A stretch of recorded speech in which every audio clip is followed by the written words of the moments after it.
I've been orchestrating multiple agents across different projects for quite a while now with the GitHub Copilot CLI, and while this worked, it was kind of frustrating to manage. VS Code now has a dedicated agents window for exactly what I was doing. All of my sessions across every project is in one place with all of the context, changes, and tools. Now, this view is more for orchestrating and less for pair programming, but the great thing is that you can still use the normal VS Code workflow at the same time.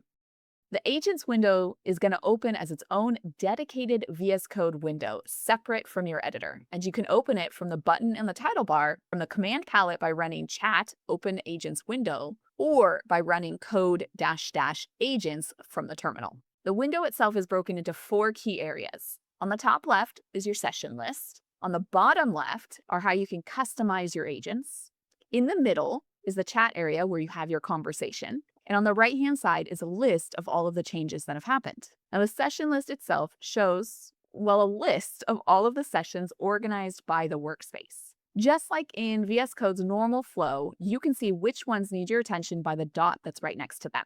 Each session is going to show the files in the directory and then also a list of what's changed. So clicking between the sessions is going to switch that context. You can start a new session by clicking the new button or pressing Control N on Windows. From here, you can pick your workspace, which can be a local folder, a GitHub repository, or you can even remote machine over in SSH or a dev tunnel.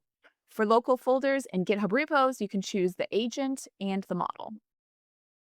A work tree isolation means that the agent is going to work in a separate Git work tree. So the changes aren't going to land in your active branch until you explicitly review and merge them. Folder isolation means that your agent is going to edit your files directly. So for anything that you want to review before it touches your branch, go with a work tree. If you want a full breakdown on how Git work trees work, drop a comment and I'll make that video.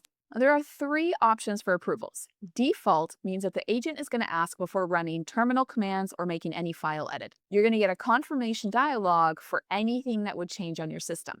Bypass approvals skips those dialogues, but the agent will still stop to interact with you to ask questions when it needs your input. I like to think of this mode as a semi-autonomous collaboration. It's not asking for permission on every single action, but it's not fully on its own either. Autopilot is fully hands-off. The agent is going to make its own decisions and run until it's complete without stopping to ask. And within the Changes panel, the diff view is going to show you what the agent did to the file compared to what was there before. This is basically the exact same way that you would review a pull request. There are a few options. There's Review and Explain. Review asks it to critique that specific change. Basically, is there a better way to do this, or does it introduce any issues? Explain is just going to tell you what the code does. Both are really useful when the agent has made a change and you want to understand. You can also send the agent a feedback comment. What's really great about this workflow is that you can queue up a bunch of feedback and then send that all to the agent at once and have it iterate for you.